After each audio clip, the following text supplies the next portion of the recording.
This is the Ring of Honor, a.k.a. Shane T, boy, the baddest champion you ever seen, boy. This is Mr. Anderson. This is good old JR Jim Rock, and you are listening. You're listening to Knockouts and 3 Counts. Cover! We got a new world champion! That might be one of the craziest knockouts I've ever seen in my life. Knockouts and 3 Counts is the podcast, baby! It's the real deal, baby! Knockouts and 3 Counts starts now.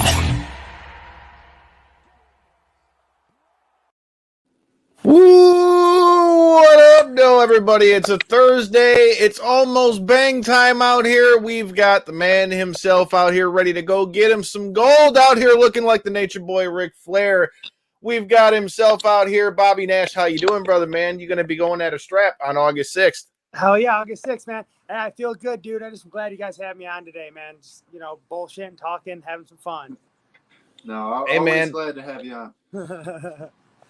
Corey finally decided to wear the XFC shirts that we got. I mean, I'll rock the hat. I'll rock the hat while we're at it. Man, I just wore a normal shirt, dude. I didn't wear my XFC. I usually always do, but hey, that's cool. You guys. I always rock the shirt. The shirt's pretty legit and comfy, but as a hat collector, it's hard for me to rock the XFC hat because I just got like 60 hats plus sitting next to me and another 30, 40 plus in my other room. So that one's kind of hard to bust out, but you're always wearing hats. That's right. At least that gets worn often, man. I've been trying to get this fucker to at least get like the lineup down the side, man. Get that crispy, get the crispy fade around it, bro. Can't tame all this, man. Look at that, man.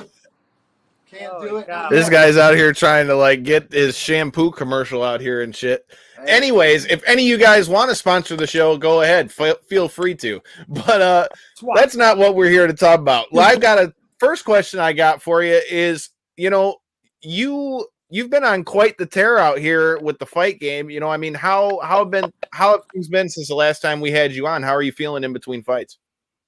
I feel good, dude.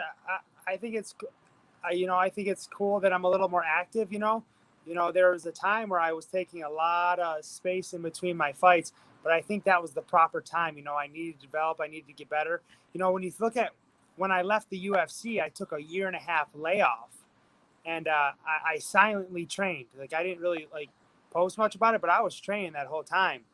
And now I'm at the time where I'm 31 years old. I'm coming in my prime. I got about 3-4 solid years into this game where I'll be the best I'm ever going to be. And I like the activity. I think it's pretty cool.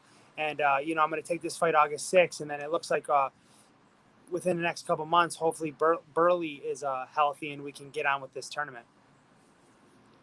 Okay. Well, Corey, I know you had a little bit you wanted to talk about from the last show, so I'll leave that one to you. Yeah, well, to start with, what's it like, man, you had already kind of brought up the UFC stint and stuff, and from putting that in your past into returning to the point where you're at on the cusp of a title fight, what's the nerves feel like going into it? I mean, there's nerves, but obviously what I've been trying to do is just being grateful for the opportunity. So when I'm out there, I try not to focus on the nerves. I try to just be like, hey, man, I'm blessed to be out here. This is awesome that I'm able to do this. And I try to be just grateful. And that's really helped with the nerves. I don't focus on the win. I don't focus on the loss. I just focus on performing. And when I perform to a high level, I'm good. The win's going to come. Yeah. So yeah, there's nervous jitters, but I think as my career has went on, I've just learned how to deal with them better. So you just had the press conference and all those things. How are you feeling after the press conference? Did that give you any vibes off of your opponent at the press conference? Do you feel any better about the matchup? How are you feeling about it? So, most people know I'm actually not fighting Lou Burley. I know you guys know that. He broke his hand, but now I have Quentin Parks Jr. And he's tough, dude. And I don't know. I feel confident. I feel good. I don't think there's no nerves, man. I mean, I've been training hard. It didn't really matter who they put in there.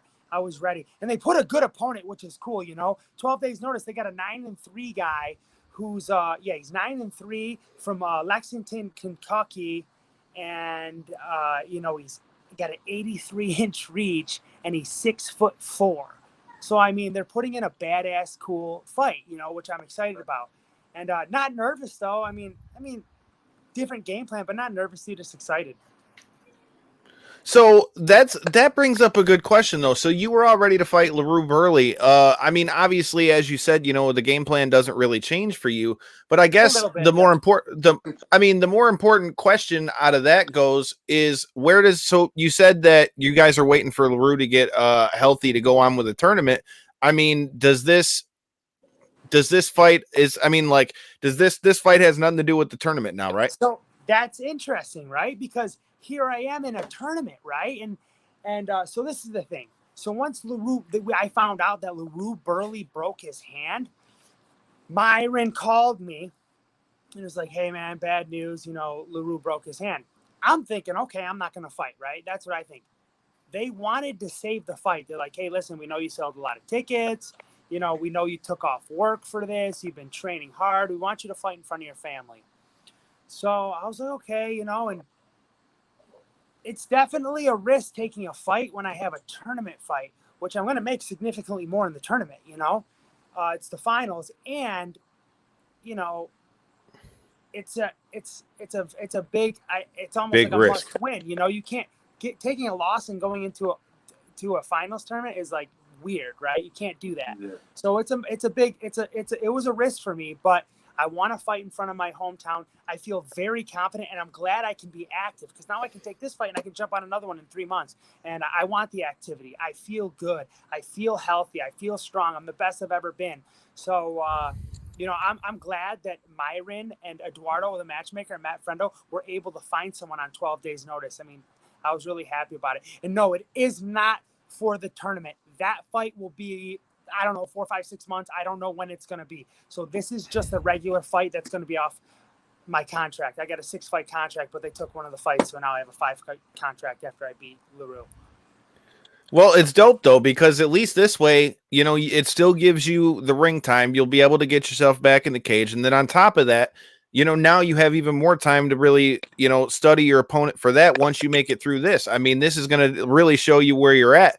I guess the question with that comes, is your plan for the fight any different? Do you plan to try to stand up with him, or are you just trying to mix in your wrestling? Because that's the biggest thing. I mean, with your first 2 fights with XFC, I mean, people come out here and see you knock dudes' lights out, and it's like they forget that you can pick them up and dump them into outer space as well.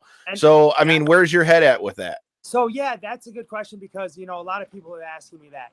I do have game plans. Like, I try to be, like, super intelligent with, the way I approach fights. And with LaRue, he was a heavy puncher, dude, and I was still going to strike with LaRue, and I'm still going to – I don't want to give up too much information, but I hear you. Yeah, the game plan is similar but different. It is different because with a guy, okay, we're talking about LaRue Burley, who's a heavy puncher. Now we're talking about a guy who's 6'4" and 83-inch reach, right? Both not great wrestlers, but can defend takedowns, decent strikers. I'm confident in my striking. So, yeah, my game plan is a little different. But the thing about me, dude, I try to tell people, like, I can be this type of fighter or I can be that type of fighter, and I can be a different type of fighter in between rounds, So you're going to see something really special in this fight. I'm very confident. I just hope he has a good gas tank because I really want to see what I can, back early in my career, I could break guys. I want to see if I can still do it. I want to see if I'm still capable of that. I'm sure with the amount of work you've been talking about putting in, that shouldn't be much of an issue. So I'm excited. I put a lot of work in this one, guys. A lot of work in this. Well, speaking of the work that you're putting in, man, I mean, not only are you on this card, you've got Austin Bashy's on this card again. You got Brett Martin's on this card. And then on top of that, you've got the general from Michigan Top Team, Darren Crookshank, is going to be fighting on this card as well. What has Darren being on this card for you? How has that helped you prepare any different? Has that made this camp any different? Because I know you guys have been training real close to get ready for your fights. When you're training really hard day in and day out with in a fight, and then you have someone right beside you who's doing the same thing. If not, Darren's training his ass off, guys. Darren's fighting at 145. He's so incredibly disciplined right now.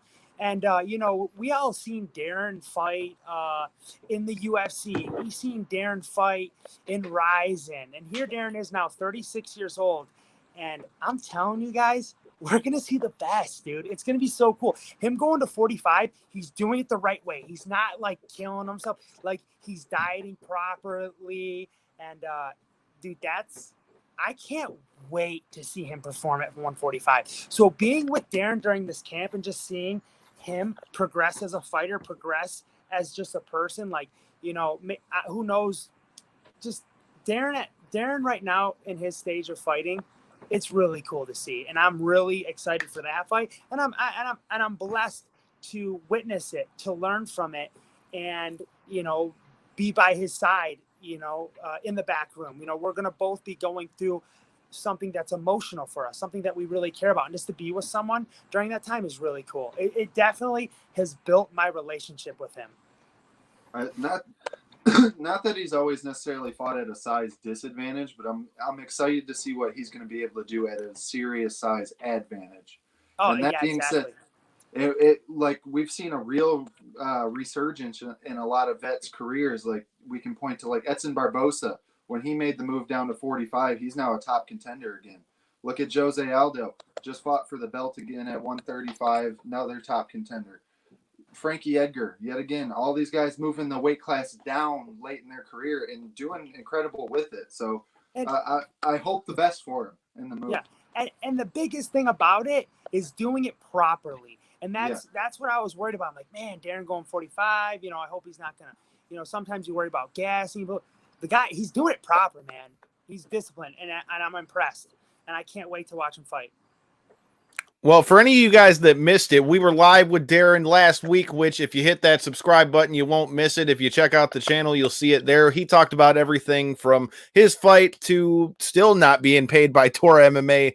There's a lot of good things to check out in that interview.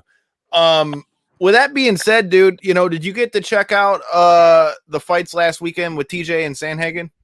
So I was actually up north in Nashty. I was camping with the wife and son and the little boy. So I didn't watch it. I watched a couple highlights and I heard it was phenomenal. But no, I actually didn't watch it. But I heard it was a great one. I was camping. Hey man, I'm not mad at that, dude. Go ahead, Corey. I can't argue about how was the camping trip then. We were going to argue about scores, but I would much rather hear about a lovely camping trip. Dude, it was awesome, man. It was right off by the river, by the dam. I was cooking over. I had this. I had coals in a fire, and then I had my what is it called? A Dutch oven, and I'm cooking like steak and like vegetables and all the stuff out right over a campfire. I slept outside in front of the campfire the last night I was there. Well, the wife and the son slept in the tent. I was like, whatever. I want to get a little wild and I want to get a little grizzly with this, So I slept by the fire. About 3 a.m, got real cold, but I stuck it out, dude. I stayed out the whole night. Hell yeah. Hey, dude, I like camping outside. I never I don't get to do it as much anymore, but I mean, dude, when I was growing up as a kid, when you'd go to stuff, whether you was a Boy Scout or whatever it was, dude, like I remember cooking with a Dutch oven over the fire, having to flip it and all of it. Yeah, doing that. And, I had the propane grill, just like this little mini one. And I was cooking breakfast. Like that morning, I woke up early, and my wife and son was in the tent, and I cooked up breakfast, so they woke up and had breakfast. And now we're gonna go to D-Day campsite and out by Sleeping Bear Dunes. We're going to do that in September. So it's something. I was just about to ask, what's the trip? Are we going to Disney World, or where are we going once you get this dub?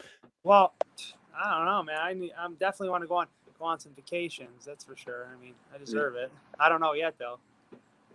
Hey, I like it because we've got like 2 road trips ready to go, man. I can't wait to watch you do work August 6th because then coming up after that, I got to go to Nashville for my sister's wedding, but then I'm shooting that same weekend to Vegas. Thanks to the homie Megaran, we're headed to SummerSlam, and then I'm going to link up with James and Cody at Extreme Couture while we're down there. So, nice. like I said, man, it's I'm looking forward to getting out and doing the damn thing myself because, man, it's crazy to think we're already in August. Summer's already almost over. Like, it's crazy. Dude, I know. Holy smokes, it flew by for me. Man. So I gotta ask, man, with all this talk that's been surrounding the TikTok and YouTuber guys and all that stuff, and Bare Knuckle FC, you know, what are your thoughts on the whole Paige Vanzant thing with Bare Knuckle FC? Because they just had what actually turned out to be a banger between her and Ostovich. I mean, what I got out of it is I need to get a damn YouTube. That's what I got, you know. No. I think about it all the time, guys. I'm thinking like, damn, man, maybe I should start a YouTube channel. I think of it a lot. You know? Do it. If you have the thought, do it. Man, do something. You could do something where you could like go do some kind of camping channel or whatever, bro. With you liking to go out. Well, that's the thing. I could do camping and I could do. Sorry, we're kind of going off topic from the fight. Who cares, dude? Right, cool. That's what this show is all about. Right, I love hearing the insides. I could go from camping. I could go from training. You know, doing all that. Yeah, but you know, dude, you remember we used to train with Josh Bruckner? Yes.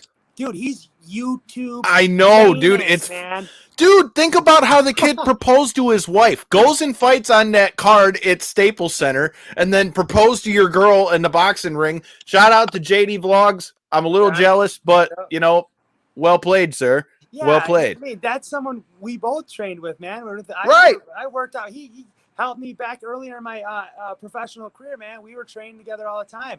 And then one day I see my nieces and nephews watching something on YouTube. I'm like, you're kidding me. Is that Josh Bruckner? No way. Come on, dude. And I find out he's making millions of dollars. I'm like, that's awesome. Good for him, man. How awesome. Dude, I'm not hating at all. Like when I saw him out in a Tesla and shit, like, let's see what this Tesla's about. And I'm like, man, fuck. Hey, he's doing it, dude. And, yeah, and it makes me think, like, man, why not just give it a try? I don't know, you know?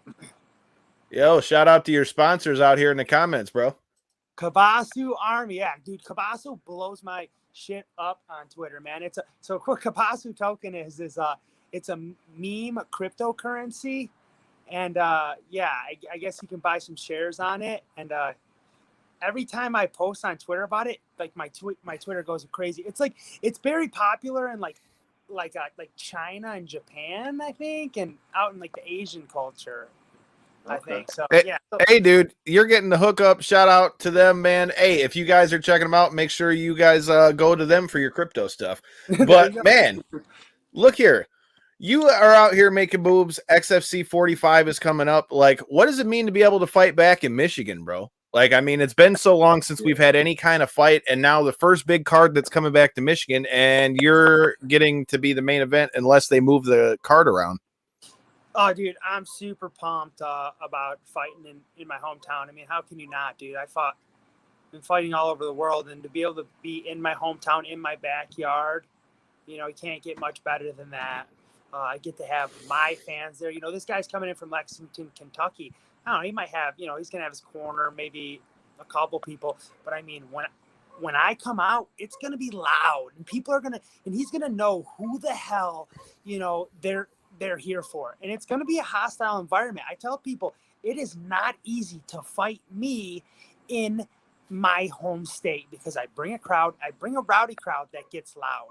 You know, and if you can't handle that pressure, you know, well, it's going to be a tough day for you.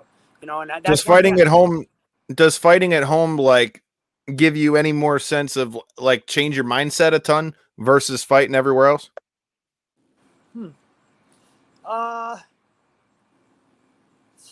Making you think a little bit, huh? Yeah, right. I'm thinking because, like, I don't know, because I'm like, oh, you know, when I fight, I got to have an approach to it. But I guess it definitely does give you a fire. I mean, when you hear your everyone, Tim, Bobby, saying all that, you'd be like, okay, well, I can't let these people down, you know, like, you know, I'm not losing in front of my hometown. Like, it's just not happening. You know, I can't do that.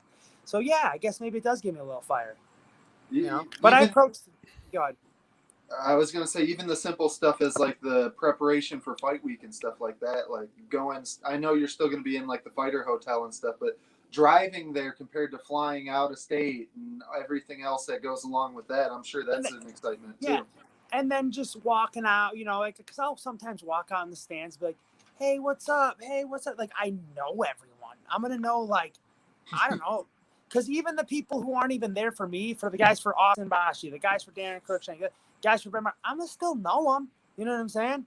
So it's cool. You know, it's going to make me feel comfortable. I'm where I'm supposed to be. You know, this guy's coming into my territory.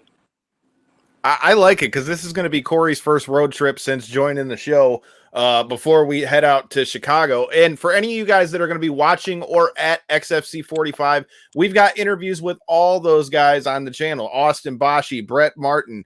Obviously, we've got a couple different interviews with Bobby. So if you guys are new to the channel, make sure you check those out as well. But we talked a little bit before I hit the go live button about getting some food after weigh-ins and things. So if we're going to get food and you can pick anything that you want, what are we eating after weigh-ins, and what is your what's your go-to? Let's see. So my cousin Tommy lives out in Grand Rapids, and I'm kind of leaving. I've been like, hey man, where am I going to go? But it sounds like, you know, after a weigh-in, I like to get carbohydrates in me. So I don't really know. I don't know. Pasta or something, or something. Pasta. I don't know. Maybe. Dude, I have to think about it, but I want it's gonna be good. It's gonna be good. It's gonna be carbs, maybe some vegetables. It will be healthy, but it will be delicious. It will still be delicious. Dude, healthy can be delicious. Yes, it will be. Summer downtown in Grand Rapids. My like I said, my cousin knows a lot of cool spots, so we'll probably link up with him and go catch some food probably. So yeah, that's what I'll probably do. Are we a 2 entree kind of guy? That's what I want to know. Oh, dude, we're gonna smash because you know that I want to get big. Yeah, after the weigh-ins, dude, I eat a big dinner, I eat a big breakfast, and then I just munch the rest of the day. After like the day of the fight, like the day before, I smash like a big dinner. I'll even have like a little late night snack, you know, and then the morning I'll have like pancakes, like a big breakfast. And then I'm just so full. Then I just like snacked little, like a bird, you know, just like little bits, like an apple or nuts. And then after the fight, it's like midnight, and I'm just like, oh my god, give me food, you know, because I'm like starving again, you know. But I don't want to go in too bloated, you know. So I eat those big meals. Well, what do you usually blow back up to after weigh-ins? I'll walk in about 185, probably in the fight. I'll weigh in at 170, probably walk in the cage about 185. Okay, So the weight cut itself's not that crazy as well. The weight cut, no, you know, not too bad. I mean, there's guys who are doing it a lot harder than I do. It's not to say I don't cut weight, you know, I do, but it's not too bad for me. You know, I used to wrestle in college at 165, and I did that, and I had to compete an hour later, and that fucking sucked. And ever since I did that, I was like, dude, I never want to make that weight again. So I went up. I'm 170 now, and I have like 36 hours, you know, so that's way sweeter. As dumb as a thing as it is, I can relate to you completely. When I was in my Pee-wee football days, I'm 6'3" now. That at that age, at like 13 years old, I was 6'1" already, and I had to make weight 155. I know there was a weight limit. That's funny you say that because my brother Chris had to too. Every season I was playing both sides of the ball all across the field, and there was 2 or 3 games every year where I wouldn't be able to play at all because my big ass ate 2 extra bites of dinner the night before. It's like I completely understand the weight cutting issue just because of something as simple as being a kid and trying to like plan out taking a shit so that I can make sure I can play. It was not fun, so I could imagine. And that was just me cutting like 10 pounds to make sure I would try to be on for game day. So I give you fighters props, man. Hey, like I said, I'll never try to do it again to cut to 125, but dude, I hated that shit, and back then I didn't do it healthy either, so it is what it is. But speaking of the welterweight division, we've got a real big fight coming up in your division with the champ, Kamaru Usman, getting ready to take on Colby Covington. First of all, what are your thoughts on this matchup? And secondly, if Usman wins, do you know are we in a spot now where he almost has to fight at 85 or something like that? Do you think he's completely cleared out the division yet? So I like that fight because obviously they both don't like each other, so that's kind of always fun. Colby's a little shit talker, you know, yeah, Colby's tough, dude, and I think if anyone can do it, it is Colby. But every time I say like someone's gonna be Kamaru, I just like eat my words, dude. He's so good. I don't know. It's a hard one. You gotta go with Kamaru Usman, dude. He's just so damn good. But Colby, if anyone, Colby can beat him, and you know he's good. But does he go up to 185? Nah, man. I mean, there's guys still coming up. You know, there's some young bucks that that are gonna come up. You know, maybe. I mean, if he wants to make some serious cash, why not? You know, move up and hopefully get that big payday. But I don't know, stay at 170, man. Dominate that. Be the best in the world at 170, and cement your legacy there. Kathy jumping in the comments. She says she's Team Usman. I kind of gotta agree, man. Can I make a shout out to Kathy real quick? Go ahead, do it. Do your thing. Check it out. I got this water tumbler right here. It says August 6th XFC. It says LaRue Burley and me. She made this for me, and it says like Michigan top team. She made this for me. I thought that was really nice of her, and I absolutely love it. It's super. Isn't that cool? That's awesome. Dope. Yeah. What is that? Is it hydro dipped or something? How did she get those? I don't know, but I wanted to make me. Kathy's in the comments. Corey wants to know, how did you do it? Did you hydro dip it, or what'd you do with it? That looks amazing, Kathy. Yeah, isn't that cool? It's awesome, dude. It's like a water tumbler. I really like it. If you have an affiliate link or anything like that, Kathy, post it in the comments because there you go, Kathy. It's pretty sweet. Yeah. Yeah, man. Like I said, I'm really looking forward to that fight, but kind of like what you said, dude. For me, I feel like, I feel like Usman owns that fight. I feel like it's gonna be tough. I feel like it's gonna be a tough fight. I mean, Colby, like Corey was saying, I feel like would be the toughest matchup they got for him right now. Yep. But at the same time, I feel like the difference in that fight still remains the difference that we're seeing with him training with Trevor Whitman, because Usman was not striking like that before. He was not striking like that when he first started coming up, dude. So it's like a complete 360 and total different fighter. Dude, totally different fighter. Because I remember when he was fighting Jorge Masvidal, I was like, man, he's going to get knocked out. He's going to get knocked. This my guy better be careful. He better start taking him down. And that's what I'm thinking. All of a sudden, bam! He knocks out Jorge. And I was like, okay, he's different now. And the thing is he going to get comfortable with all these wins, or is this guy still working and still training? That's the big thing. You see these guys go on these 4 or 5 win streaks in the title, and all of a sudden they drop 3 or 4 in a row. I mean, Tyron Woodley's a prime example. It's just like you're the best, but then you got all that money. Are you not hungry anymore? Like, what is it? So I just don't want him to see him losing the hunger. Right now, I don't think he is. So that's good. So you mentioned Tyron Woodley. What do you think about that fight? I hope he fucking beats him so bad. That's all I can say. I hope he wins, dude. But I don't know, man. I think so. He's fighting Logan Paul, right? He's fighting Jake Paul. Or Jake Paul. I get him mixed up. So he's fighting Jake Paul. Jake Paul, like, legitimately is like trains. Like, he trains with like legit guys. So even though he's a YouTuber and I don't think he's really that good, he's going to get better because he's training with the best. So I think it's definitely a big step in competition for him. But he's 3-0, and all his guys are 0-3. And he's going to fight another 0-0 guy. He's doing it smart. He's fighting another 0-0 boxer. Is he tough? Yes, he's tough. He's better, but he's fighting another 0-0 guy that's going to give his stock like crazy if he beats him.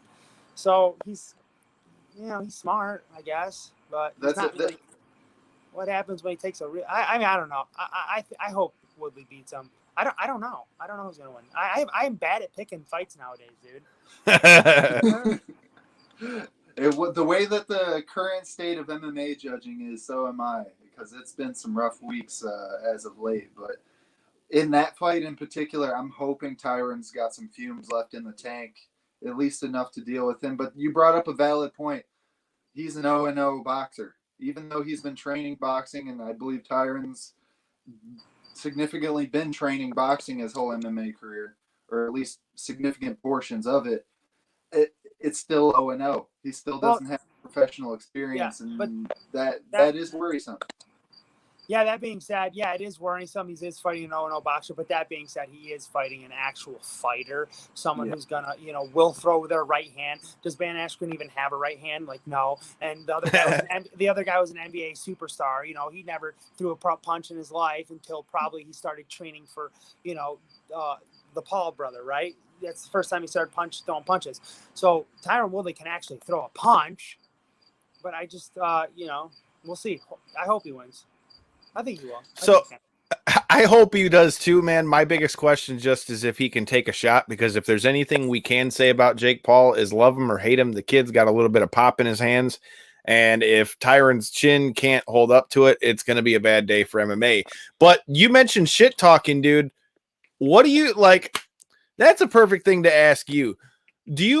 Where are you at with all this talk with Tj Dillashaw? Do you think that, like his sentence, it's kind of like he did the time, like leave him alone, or is there always kind of asterisk with Tj Dillashaw with him coming back against Cory Sandhagen? Because I was reading into it a little bit and I found out, like, if you look at the other sports leagues, like the NBA, MLB, all that stuff, like the NBA, for example, to get the equivalent in suspension that you get in MMA for your first failed drug test, you would have to get popped 4 times in order to in the NBA to get a 2-year suspension like you get in MMA, you would have to be popped 4 times before they do that. And in hockey and baseball, they're only like, I forgot the exact game sentence, but it's like you're suspended like 16 games or something like that, and then you're back in the same season. So for you being an MMA fighter that's not only, on the rise again, you fought in the UFC. What are your thoughts on like the current state with